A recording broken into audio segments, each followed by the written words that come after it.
Karena Nabi Bani Israel yang hidup di zaman Nabi Musa itu orang Muslim, agamanya Islam. Nabi Musa itu Muslim. Allah mengutus Nabi Musa untuk mendakwahkan Islam. Bani Israel ini dulu sebatas suku.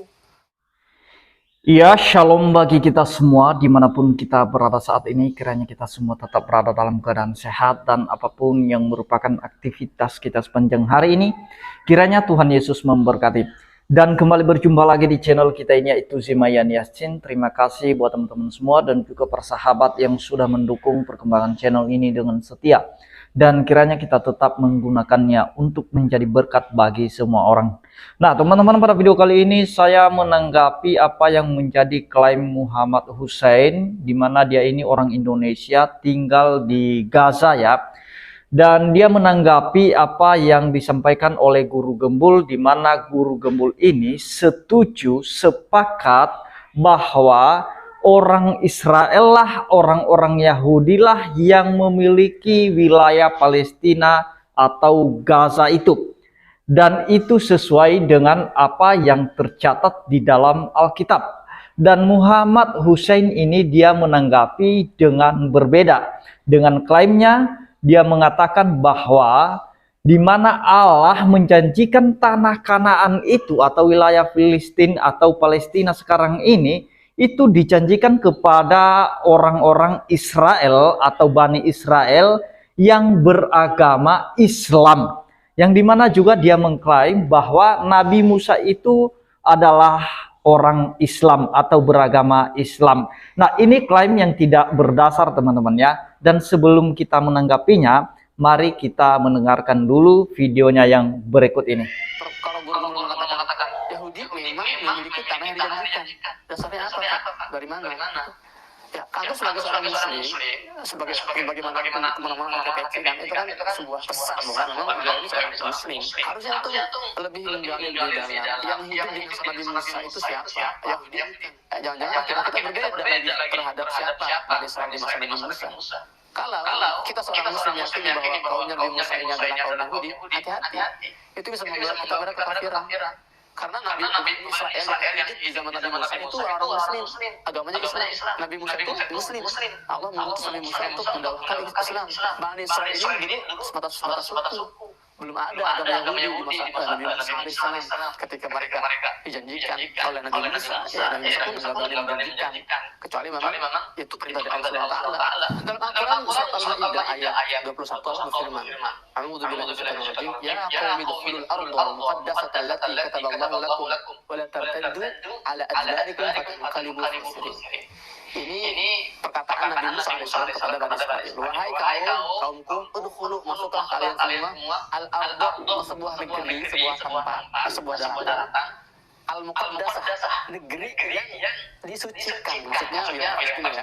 Allati kataballahu lakum, yang Allah telah tulis untuk kalian, yang Allah telah tetapkan untuk kalian, wahai Bani Israil. Nah, benar memang saat itu Allah sediakan tempat di Palestina, bukan hanya Bani Israil. Hampir semua Nabi dan Rasul yang Allah selamatkan dari ancaman kaumnya yang zalim, itu Allah selamatkan ke Palestina.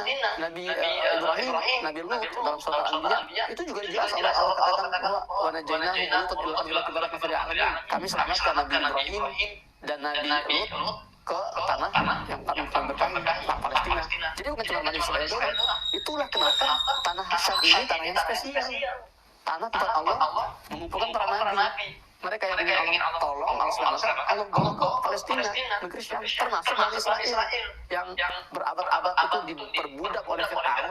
Kemudian Allah utuslah Nabi Musa alaihissalam untuk menyelamatkan Bani Israel dari kejahatan Fir'aun, dan Allah selamatkan menuju kemana? Ke tanah yang suci itu, tanah suci Palestina, ya Ardh Syam. Nah, tapi perlu diingat lagi, kembali lagi, tapi itu agama Bani Israil itu adalah Islam. Terserah kalau antum menyelesaikan akidah ini, ya Pak Gubernur, maka pertanyakan akidah antum, pertanyakan Islam antum. Karena narasi yang selalu dibangun oleh orang-orang Yahudi ini bahwa Nabi Musa ini nabi orang Yahudi dan tanah yang dijadikan itu tanah orang Yahudi.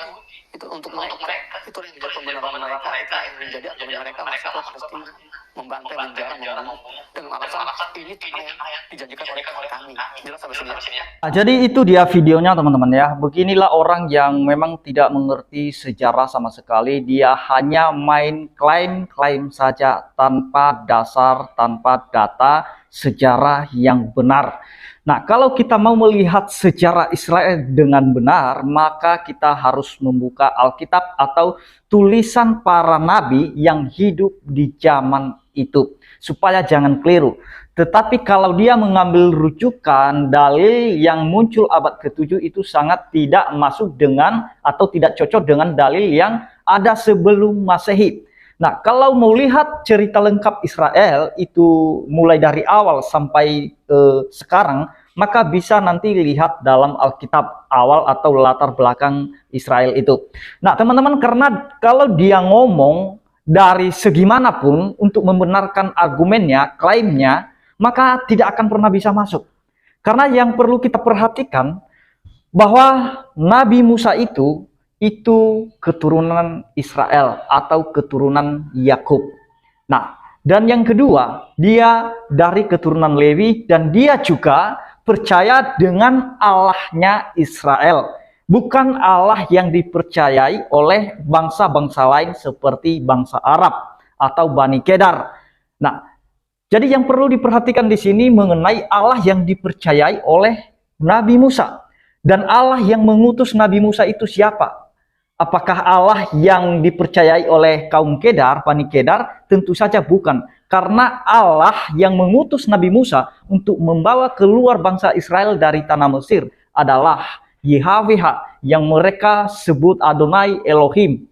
Jadi Allah yang dikenal oleh Musa ini tidak dipercayai oleh saudara-saudara kita yang dari Arab, khususnya saudara kita Muslim. Mereka tidak percaya dengan Adonai Elohim YHWH. Dan itu memberikan kita bukti bahwa Allah yang dipercayai Musa berbeda dengan Allah yang dipercayai oleh orang-orang Arab, bangsa Arab pada saat itu. Bagaimana bisa benar klaim itu ketika dia mengatakan bahwa Israel adalah Muslim beragama Islam, Musa Muslim beragama Islam? Dari mana pembenaran klaim itu? Dari mana dasarnya? Nah, jadi harus punya dasar kalau ngomong itu. Karena kalau kita lihat, klaim dari Muhammad Hussein ini hanya karena dia bersandar atau berdasar pada satu istilah saja, yaitu Muslim. Yang dimana Muslim itu punya makna yaitu berserah diri. Jadi apabila Musa itu merupakan seorang yang berserah diri, maka dia dikatakan sebagai Muslim. Atau juga Bani Israel yang berserah diri, maka mereka disebut sebagai Muslim karena berserah diri. Nah, dia berdasar pada satu istilah itu dan dia mempersempit makna dari Muslim itu yang dimana punya makna berserah diri. Nah, pertanyaannya bagaimana dengan agama-agama lain yang berserah diri kepada Tuhannya masing-masing? Contoh misalnya seperti agama Hindu, agama Buddha, Konghucu. Misalnya mereka berserah diri kepada Tuhan mereka yang mereka percayai. Apakah kita mengklaim bahwa mereka adalah Muslim karena mereka berserah diri kepada Tuhan yang mereka percayai? Tentu saja tidak. Jadi kita perlu berpikir secara logis. Karena dia berbicara dari sisi manapun itu tidak akan masuk. Dan tidak akan membenarkan klaimnya bahwa Israel itu Islam. Musa itu Islam. Dari manapun dia berbicara dasarnya itu tidak akan pernah bisa cocok. Tidak pernah bisa masuk dan tidak akan pernah bisa benar. Karena kalau kita lihat Islam itu lahir, muncul itu abad ke-7 yang dibawa oleh nabi yang mereka percayai, yaitu Nabi Muhammad. Nah, jadi tentu saja mereka percaya bahwa Islam itu dibawa oleh Nabi Muhammad di abad ke-7. Nah, bagaimana mungkin itu mundur ke belakang jadi Islam, sedangkan munculnya di abad ke-7? Kalaupun kita misalnya kita bicara dari kronologis keturunan, maka itu jalurnya beda. Karena kalau kita lihat beranjak dari Abraham itu punya anak yaitu Ismail dan Ishak, sekalipun ada anak-anak yang lain dari istrinya Ketura. Tetapi yang lebih mencolok dibahas di dunia agama atau di dunia apologetik yaitu Ishak dan Ismail. Kalau kita bicara dari kronologis keturunan ini, maka itu tidak akan pernah bisa masuk dan tidak pernah bisa kita klaim bahwa Israel itu adalah Islam. Karena Abraham punya anak dua, Ishak dan Ismail, sedangkan garis Ismail, garis keturunan Ismail, disitulah lahirnya Islam. Sedangkan garis keturunan Ishak itu yang dimana dia melahirkan Israel. Karena Ishak melahirkan Yakub atau Israel, dan Israel itu memiliki 12 keturunan. Itulah yang disebut ke-12 suku. Kalau dia mengatakan tadi bahwa Israel pada saat itu hanya sebatas suku, maka saya katakan bahwa Israel pada zaman itu sudah dikatakan sebagai bangsa. Bisa nanti baca di dalam Keluaran, di mana dikatakan bahwa Israel itu merupakan suatu bangsa. Nah, suatu bangsa yang punya keyakinan. Nah, keyakinan apa? Keyakinan kepada Allah mereka yang menciptakan langit dan bumi, yaitu YHWH, Adonai, Elohim, atau sering mereka sebutnya Heshem. Nah, jadi itu sudah jelas teman-teman, bahwa Bani Arab atau kaum Arab atau orang Arab, bangsa Arab itu berbeda Tuhannya dengan orang Israel. Nah, tidak bisa kita klaim begitu, karena munculnya Islam itu di abad ke-7. Kalau hanya berdasarkan satu istilah itu saja, bagaimana dengan agama-agama lain yang berserah diri? Apakah kita klaim mereka sebagai orang Muslim?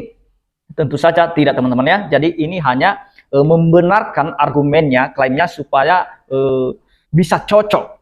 Nah, jadi dari sisi manapun itu tidak akan pernah bisa cocok. Nah, itulah sebabnya saya sampaikan kemarin dalam pembahasan saya ketika saya tanggapi video Yusuf PI, saya mengatakan bahwa tanah Kanaan yang wilayah Palestina itu sekarang itu mulai dijanjikan di zaman Abraham, yang dimana Kanaan mulanya itu merupakan keturunan dari Ham.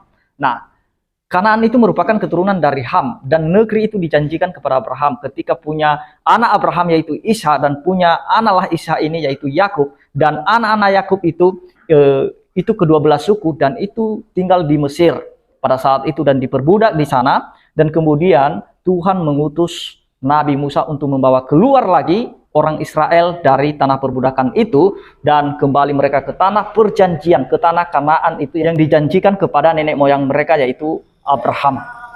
Dan itu sudah jelas kapan kemerdekaan Israel itu. Semenjak mereka keluar dibebaskan dari perbudakan tanah Mesir, masuk ke tanah Kanaan, itu mereka sudah merdeka, sudah bebas.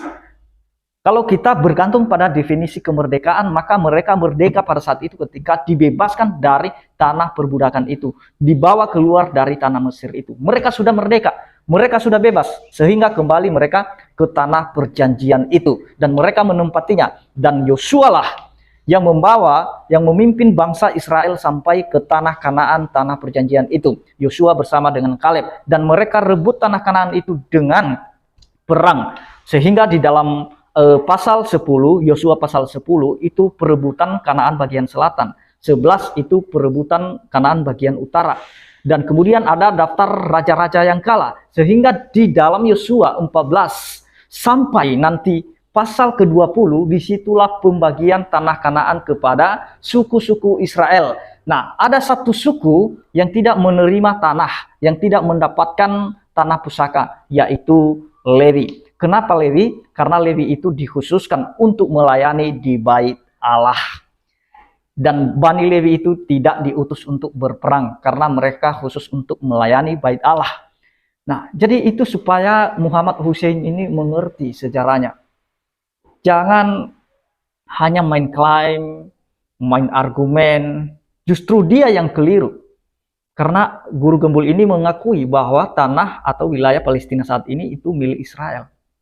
Dan kalau teman-teman perhatikan nanti di dalam Yosua pasal 15, itu Gaza itu sudah menjadi milik Yehuda. Nah, dan apa yang dia sampaikan bahwa Musa itu bukanlah orang Yahudi. Iya jelas, bukan orang Yahudi, tetapi dia orang Israel. Nah, dia orang Israel yang berasal dari keturunan Lewi. Karena Yehuda itu nanti dia punya keturunan sendiri, yaitu sampai ke Daud, Salomo, dan seterusnya. Itu sudah jelas ceritanya, kronologisnya berkesinambungan, sistematis teman-teman dalam Alkitab. Jadi ini banyak saudara-saudara kita, khususnya Muhammad Hussein ini, dia buat masalah itu ketika dia tinggal di Gaza. Saya menduga bahwa dia ini sudah punya doktrin dari Hamas itu. Dia memiliki pemahaman yang sama dengan kelompok Hamas. Dia hanya main klaim bahwa itu milik Islamlah Israel itu, sehingga mereka mau mati pun jadilah untuk mendapatkan wilayah itu. Nah, kenapa? Karena pemahaman ini sudah salah. Sejak kapan di zaman Nabi Musa ada Islam di situ, ada Muslim di situ? Hanya karena bergantung pada satu istilah, itu tidak mungkin. Nah, jadi saya mau ajak teman-teman untuk kita bisa lebih lagi menyelidiki sejarahnya. Bagi teman-teman yang masih belum paham, bisa nanti baca Alkitab, karena di situ semuanya mendetail, di mana kronologis Israel itu mendetail dalam Alkitab ya. Jadi kalau kita membaca literatur di luar Alkitab itu akan sangat membingungkan, karena hanya Alkitab yang mencatat secara jelas baik keturunannya, garis keturunannya, maupun masalah tanah perjanjian itu dan juga pembagian tanah Kanaan itu. Itu sudah jelas dalam Alkitab. Tidak ada kitab lain yang mencatat mendetail seperti yang tercatat dalam Alkitab. Tidak ada kitab lain kecuali Alkitab yang mencatat secara jelas. Jadi itu saja yang mau saya sampaikan. Kiranya Tuhan Yesus memberkati kita semua. Shalom.